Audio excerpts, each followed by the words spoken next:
Nesse momento nós vamos para a reflexão desta noite, lembrando que o tema, as 3 Páscoas, nós falamos sobre as 2 pela manhã, a Páscoa do paganismo, a deusa Ostera, e dali então surge dentro do paganismo a associação, a relação do coelho com a Páscoa, devido à deusa Ostera, e também os chocolates, e também nós falamos sobre a Páscoa do Antigo Testamento, a Páscoa dos judeus, a Páscoa de Israel. E agora à noite então nós vamos concluir falando da terceira, no sentido de a primeira de Israel, veio depois o paganismo, e a terceira, a Páscoa dos cristãos, ou Jesus, ele é a nossa verdadeira Páscoa. Lembrando que, quando nós estamos falando de 3 Páscoas, nós estamos fazendo referência ao que as pessoas, elas estão pensando. Alguns estão pensando na Páscoa do ovos de chocolate, do coelho. Outros, então, estão pensando na Páscoa de Êxodo, capítulo 12, a Páscoa dos judeus, e alguns pensam na Páscoa do Novo Testamento, a morte de Jesus na cruz e a sua ressurreição. Nós, nesse momento, nós vamos não ter apenas um livro da Bíblia, mas nós vamos fazer uma espécie de harmonia de alguns textos, para assim então estar fundamentando essa última Páscoa, a Páscoa verdadeira, a Páscoa onde Jesus ele é sacrificado, morto e ressuscitado. Então nós vamos fazer uma espécie de harmonia de textos bíblicos para estar apresentando Jesus como o verdadeiro Cordeiro Pascal. Queremos lembrar a você que esse é um momento importante para você compreender plano de Deus. Observe que Apocalipse capítulo 13, versículo 8, a Bíblia vai dizer claramente de que o Cordeiro, ele foi morto antes da criação do mundo. Então Deus, ele no seu propósito, na sua sabedoria, ele vai conduzindo a história e assim então nos mostrando de uma maneira clara quem é Jesus de Nazaré. Vamos então, convido a você a caminhar junto comigo, e nós vamos começar por aqui, a Páscoa dos cristãos.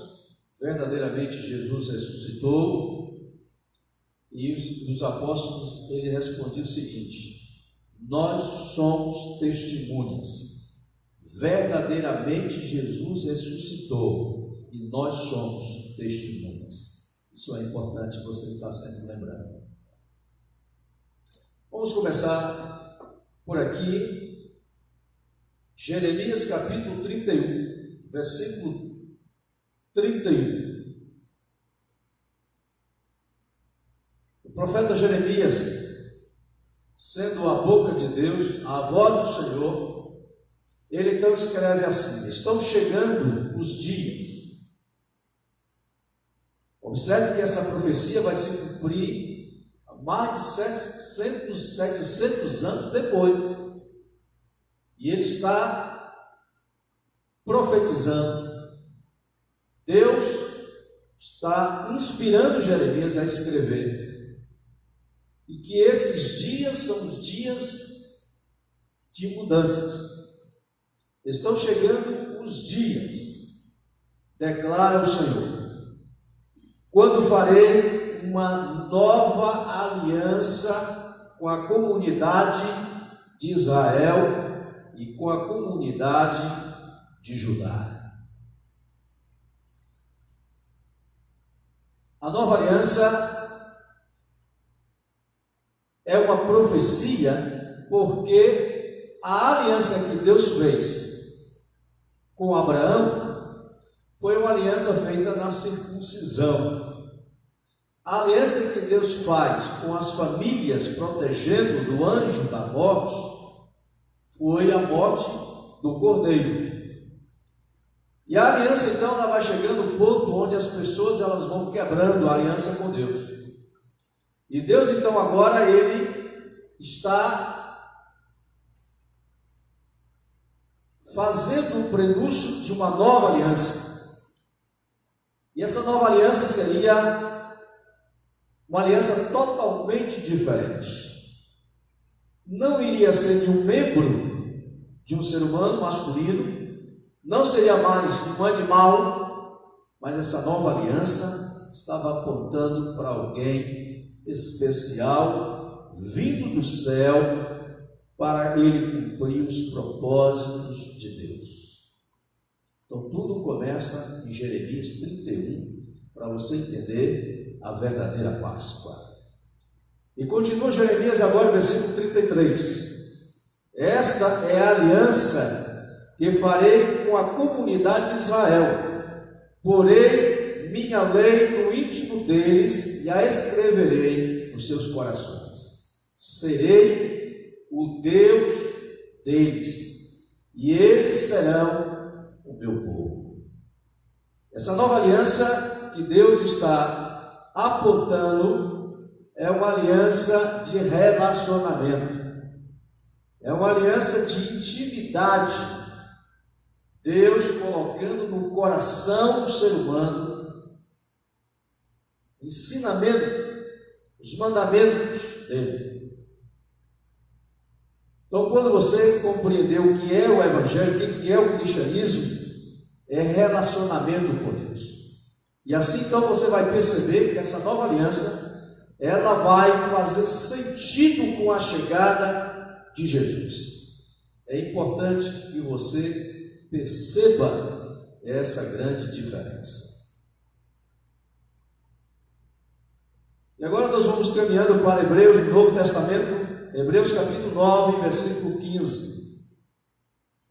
O livro aos Hebreus é uma exegese, é uma explicação de todo o Antigo Testamento, principalmente o livro de Levítico.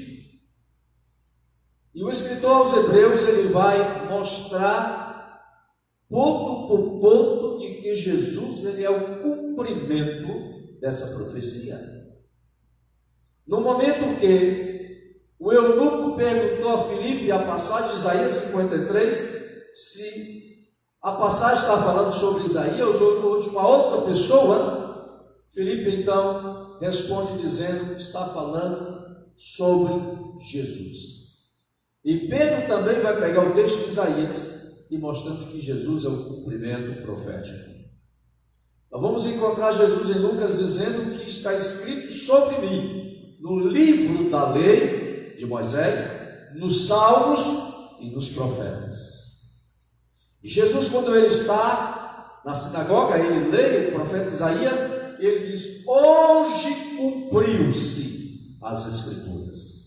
Logo, essa nova aliança, prometida através do profeta Jeremias, para o escritor aos Hebreus, vai dizer que Cristo é o mediador de uma nova aliança. Há mais de 700 anos atrás, Deus falando através do profeta Jeremias, o escritor de Hebreus vai dizer que agora Jesus de Nazaré, ele é o mediador dessa nova aliança. Jesus, ele vai ser o cumprimento profético dessa nova aliança, visto que ele morreu como resgate pelas transgressões cometidas sob a primeira aliança. Então Jesus agora ele vai se tornar o mediador, porque ele vai morrer. E observando que a primeira aliança não teve tanto resultado com a morte dos animais, o próprio Cristo, ele como Cordeiro de Deus, ele vai morrer, tanto por aqueles da antiga aliança, da primeira aliança, como para aqueles da época de Jesus, e aqueles que viriam após Jesus. E nós que estamos hoje, estamos dentro desse projeto, desse plano de Deus, Jesus como mediador dessa nova aliança. O apóstolo Paulo, escrevendo a carta a Timóteo, ele vai dizer que há um só Deus e um só mediador entre Deus e os homens, a saber, Jesus Cristo, homem. Jesus, portanto, ele é o mediador dessa nova aliança prometida lá por Deus através do profeta Jeremias. Em Hebreus capítulo 8, versículo 13, ele continua explicando, dizendo, chamando nova esta aliança, ele tornou antiquada, ultrapassada a primeira, e o que se torna antiquado e envelhecido está a ponto de desaparecer. Meus queridos irmãos, meus prezados amigos, você que está ouvindo essa transmissão online do culto, você precisa então estar dentro desse projeto, essa nova aliança, nova vida, uma nova atmosfera de propósito de viver neste universo. Cristo, segundo os comentários da época dos apóstolos, chega ao ponto de dizer: aqueles que têm transtornado o mundo chegaram até nós. Essa nova aliança em Cristo vai fazer uma revolução no mundo, porque é a revolução do amor, a revolução da entrega, a revolução incondicional. Dentro dessa mesma perspectiva de que a aliança foi profetizada, Cristo então é o cumprimento dessa profecia, como mediador dessa nova aliança. Hebreus então ele vai mostrar agora como essa aliança foi feita. Hebreus 9, 22. Sem derramamento de sangue não há perdão. E agora que vai mostrar claramente como essa nova aliança ela foi feita e foi concretizada. Eu gostaria que você prestasse bem atenção. Êxodo capítulo 12. Um cordeiro macho sem defeito, ele foi imolado, sacrificado, morto, e o sangue dele para proteger. Agora, Jesus, como mediador da nova aliança, ele vai derramar o seu sangue para perdão dos nossos pecados. Aquele cordeiro de Êxodo 12 é a figura, é a tipologia. Hebreus vai dizer que o Antigo Testamento, tudo que aconteceu, sombra para chegar à verdadeira imagem. Jesus então ele vai ser esse cumprimento, e o sangue dele vai ser derramado para a remissão de pecados. Hebreus capítulo 9, 14, e ele agora vai explicar que sem derramamento de sangue não há perdão, e ele agora faz referência ao sangue de Cristo, que pelo Espírito eterno se ofereceu de forma imaculada a Deus. Aqui está o segredo, meus irmãos, minhas irmãs, é que o sangue de Jesus, segundo Hebreus, vai se tornar superior ao sangue de bodes, de novilhos, de cabritos.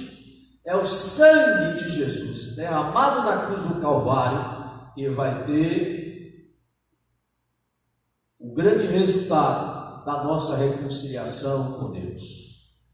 E é esse momento que nós estamos compreendendo essa Páscoa, esse domingo de Páscoa, a verdadeira Páscoa, a Páscoa do capítulo 12 de Êxodo, apontando para Jesus, o Cordeiro de Deus. E agora 1 Pedro capítulo 19, ele vai mostrar que foi pelo precioso sangue de Cristo, como de um cordeiro sem mancha e sem defeito. Você agora está sendo remetido lá, Êxodo capítulo 12, de que o cordeiro deveria ser macho, sem defeito, e que esse cordeiro estaria substituindo os primogênitos. Jesus, com seu precioso sangue, como cordeiro sem mancha e sem defeito, ele então agora vai à cruz do Calvário para morrer no meu e no seu lugar. Ele está substituindo. Teologicamente é uma palavra chamada de morte vicária, uma morte por substituição, é uma morte de alguém ocupando o lugar do outro. É por isso que o precioso sangue de Cristo, somente Ele, como o Cordeiro de Deus, é aquele que, sem mancha e sem defeito, como disse o apóstolo Paulo, ele não tinha pecado, se fez pecado por nós. O único que poderia então morrer no meu e no seu lugar, ele, sem defeito, sem pecado, ele vai ser entregue no altar, na cruz do Calvário. É interessante observar que o poeta Joia Júnior, ele vai dizer que nada de Cristo era dele, tudo era emprestado. O barco que Jesus andou não era dele, era emprestado. O jumento que Jesus entrou em Jerusalém não era dele, era emprestado. A casa que ele repousou não era dele, era emprestado. E a morte de cruz, a cruz não era dele, era a minha cruz e a sua cruz, era uma cruz emprestada. O túmulo que Jesus ocupou não era dele, era emprestado. E é um momento que você precisa refletir.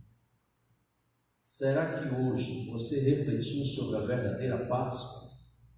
Qual é o lugar que Jesus ocupa no seu coração, na sua vida, na sua família? Será que Jesus ele é tão importante para você ao ponto de você adorá-lo? Mas eu quero que você continue acompanhando ainda um pouco mais. Evangelho de João, capítulo 1, versículo 29. João, com seus discípulos, Jesus estava passando, e João então grita, apontando e dizendo: veja, eis o Cordeiro, é o Cordeiro de Deus, que tira o pecado do mundo. Observe que João Batista, ele está atentamente com a mente relacionada do Antigo Testamento do Cordeiro, Cordeiro que era sacrificado, Cordeiro que era imolado. E Jesus agora ele é apontado por João Batista como esse Cordeiro de Deus, que ele vai morrer e vai tirar o pecado do mundo. Meus irmãos, que mensagem de João Batista, olhando para Jesus, dizendo: ele veio, se encarnou para morrer. Ele veio com a missão definida. Por isso que ele diz: eu tenho que fazer o trabalho que o meu Pai me enviou. Eu tenho que ir. E é por isso que no Evangelho de João, quando Jesus começou a falar sobre a morte dele na cruz, algumas pessoas reclamaram. Aquelas pessoas disseram: duro é este discurso, quem pode suportar? E Jesus então olha para os discípulos e pergunta: e vocês também não querem ir? E Pedro chega e responde: Senhor, para quem iremos nós? Somente Tu tens as palavras de vida eterna. Meus irmãos, a cruz é o símbolo do cristianismo. Interessante que não foi a manjedoura simbolizando a encarnação, não foi a carpintaria simbolizando a dignidade do trabalho manual, e nem foi a toalha que Jesus enxugou os pés do discípulo, sendo símbolo de serviço humilde, mas foi a cruz. Uma cruz que para os judeus, aquele que morria na cruz era maldito de Deus. E Paulo vai dizer que Jesus fez o maldito de Deus por nós. Meus irmãos, é na cruz que nós vamos perceber esse sacrifício de Jesus, ao ponto de Jesus na cruz começar a dar um grito bravo, e ao ponto de, no momento da crucificação, ele dizer que passa de mim este cálice, e naquele momento da crucificação, ele gritar ao ponto de sentir abandonado: Deus meu, por que me abandonaste? E alguém, querendo ridicularizar a morte de Jesus na cruz, diz que Jesus foi tão fraco e que ele está gritando na cruz, e Sócrates, ao tomar a cicuta, o veneno, Sócrates estava tomando com alegria, com felicidade. Só que a morte de Sócrates é diferente da de Jesus. Jesus, no momento que ele está sentindo o peso do pecado de toda a humanidade, de todo o mundo, e aquele momento ali, meus irmãos, se tornou pesado para Jesus. É a cruz que vai revelar o amor de Deus por mim e por você. Conta uma experiência de uma garotinha de 5 anos de idade. Meu pai chega cansado do trabalho, meu pai querendo brincar com a filha, e pergunta: filha, qual é o tamanho do seu amor para com o papai? E aquela filha de 5 anos, inocentemente, ela abre os braços em um formato de cruz e disse: papai, o meu amor é deste tamanho. Aquela criança estava revelando o amor de Deus na cruz, o amor que envolve, é o amor que inclui, é o amor que aproxima, é o amor que restaura, é o amor que liberta, é o amor que mostra, que faz a grande diferença de Jesus na vida, no coração e na família. Vejam, é o Cordeiro de Deus que tira o pecado do mundo. Lucas capítulo 22, versículo 7. É interessante observar que os 4 evangelhos, eles vão falar sobre a morte e sobre a ressurreição de Jesus. Tem alguns episódios na vida de Jesus que aparecem no evangelho e não aparecem no outro. Mas a morte de Jesus, a ressurreição de Jesus, ocupa os 4 evangelhos, mostrando a importância, o significado da profecia se cumprida em Jesus como o Cordeiro de Deus. Está chegando então o momento da última Páscoa, a Páscoa dos judeus. É nesse momento então que Jesus vai pedir que os discípulos preparem a Páscoa, e naquele momento Jesus vai instituir a ceia. Para nós os cristãos, nós não temos Páscoa, nós temos agora a ceia, que vai iniciar. Da mesma forma que a Páscoa se tornou o marco zero do calendário dos judeus, a ceia vai se tornar o marco zero no calendário dos cristãos, quando Jesus então agora ele está celebrando a Páscoa e está dizendo: você agora vai lembrar de mim todas as vezes que fizerdes isso. Jesus está pegando o pão e está dizendo: olha, você vai comer isso em memória de mim.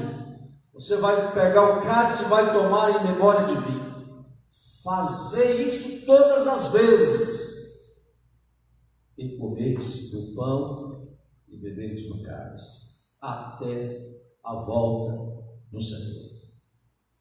É interessante observar, meus irmãos, que essa questão do cordeiro de Êxodo 12,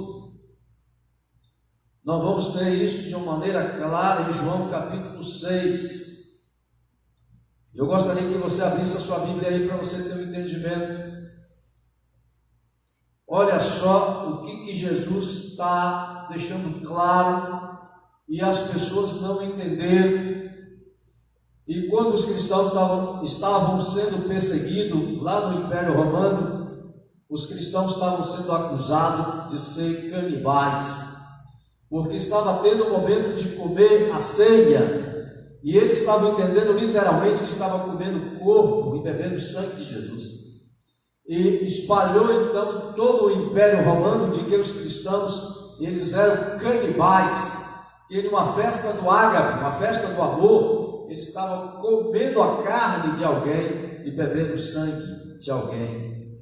E na verdade, o Evangelho de João, capítulo 6, versículo 48, Jesus ele vai falar sobre o maná, o pão que desceu do céu, e ele vai dizer: eu sou o pão da vida. E Jesus então está dizendo: este pão é a minha carne que eu darei pela vida do mundo. No versículo 53, Jesus está dizendo: eu lhes digo a verdade, se vocês não comerem a carne do Filho do Homem e não beberem o seu sangue, não terão vida em si mesmos. Todo aquele que come a minha carne e bebe o meu sangue tem a vida eterna, e eu o ressuscitarei no último dia, pois a minha carne é verdadeira comida e o meu sangue é verdadeira bebida. Todo aquele que come a minha carne e bebe o meu sangue permanece em mim e eu nele. É o cumprimento, meus irmãos, do cordeiro de Êxodo 12, de que o cordeiro deveria ser assado no fogo, se tornar comida para a família, o sangue dele ser derramado, colocado nos umbrais das portas. E Jesus agora está dizendo: é o cumprimento. Você tem que comer da minha carne e beber do meu sangue. Jesus estava mostrando claramente de que é o corpo dele, dilacerado, partido na cruz do Calvário, morrendo por mim e por você. Esse é o alimento que nós precisamos entender. O sangue dele, vertido na cruz. Esse é o entendimento que você precisa ter. E aqui então nós vamos perceber claramente como isso tem um valor importante para os discípulos de Jesus. No momento que Jesus morre, Jesus havia uma profecia de que as pessoas estavam esperando o Messias, e aí eles não entenderam, achando que Jesus foi uma ilusão, e não houve reinado político, tirar Israel sobre o jugo do Império Romano, e vem uma tristeza, um abatimento total. Mas eles não entenderam. E Paulo entendeu muito bem quando ele escreveu que foi na morte que Jesus triunfou, colocando principados e potestades sobre os seus pés. E agora, meus irmãos, chega o sábado. O sábado é uma espécie de descanso. Jesus morreu.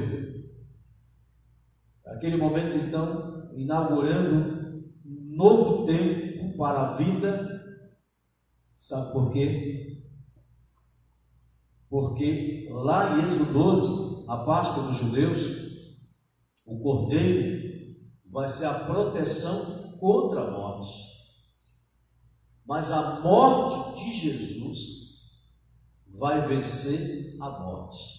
Ou seja, o rei venceu a rainha do terror.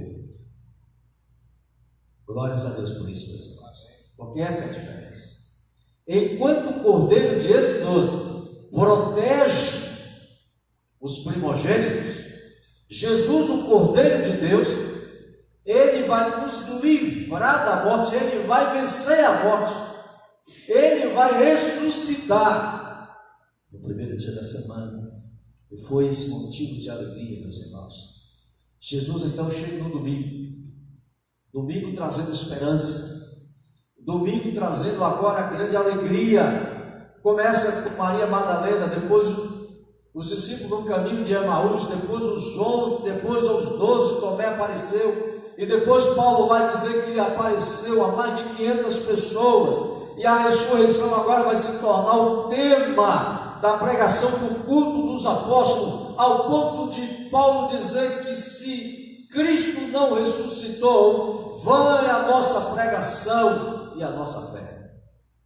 A ressurreição de Jesus transformou a dúvida de Tomé em fé, a covardia dos discípulos em coragem, a tristeza em alegria.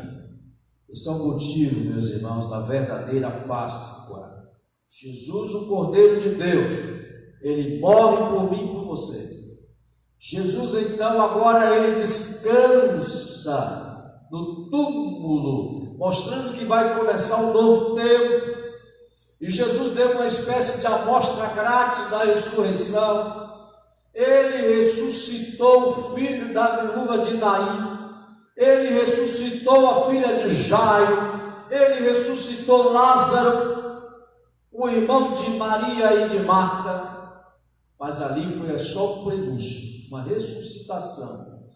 Jesus agora como o primogênito da ressurreição, que está inaugurando.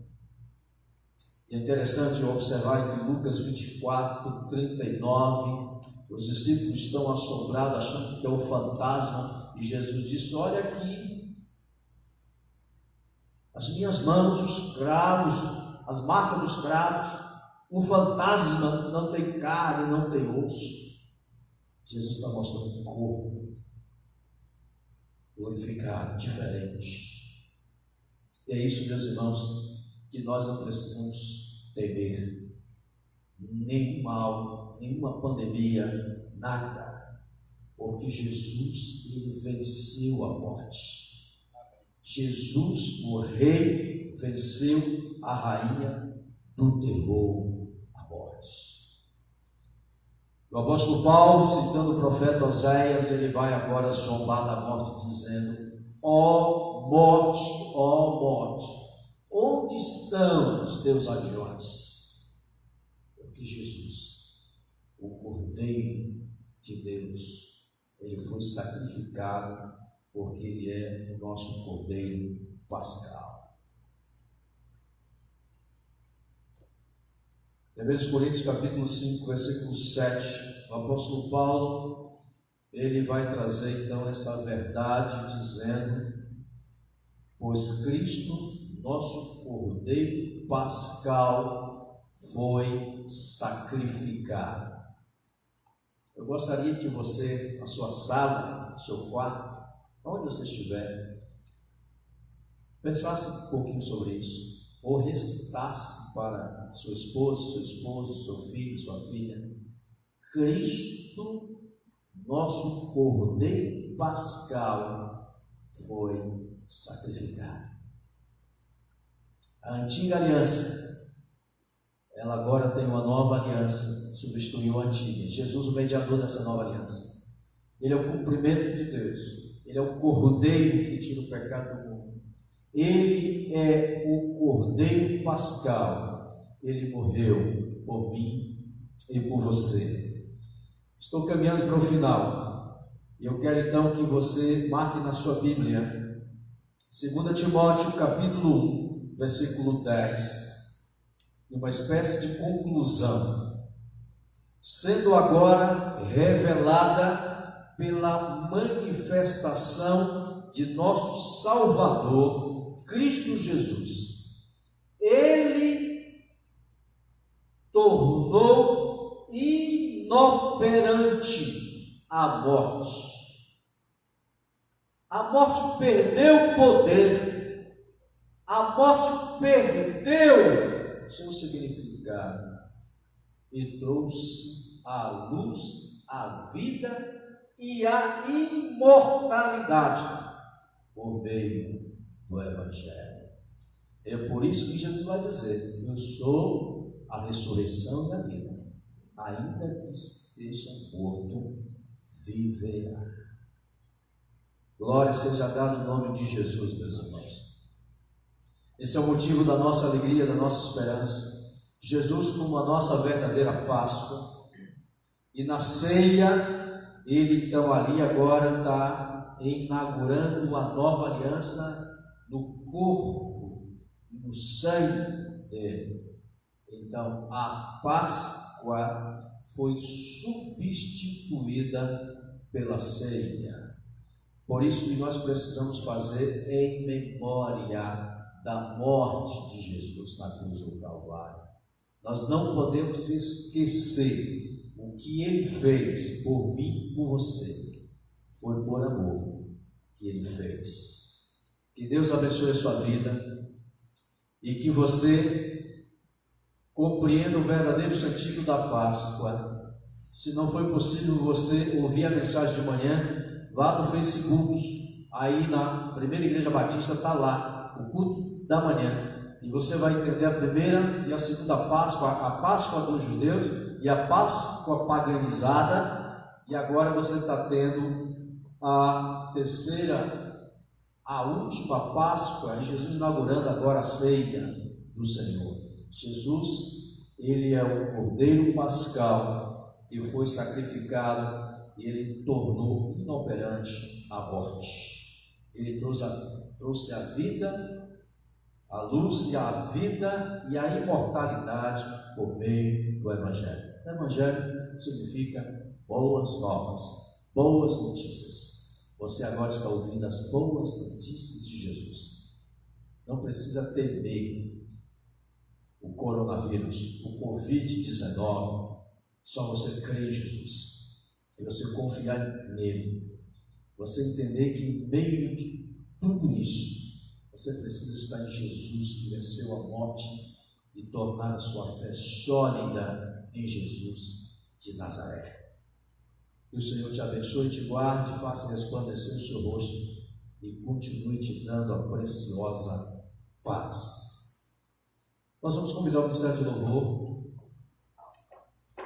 Nós vamos cantar: ó, quão lindo esse nome é, o nome de Jesus. Eu quero que você pense, faça uma reflexão, uma aplicação de Jesus como uma verdadeira Páscoa na sua vida, na sua família, na vida da sua família nesta noite. Cantemos: ó, quão lindo esse nome é, nome de Jesus.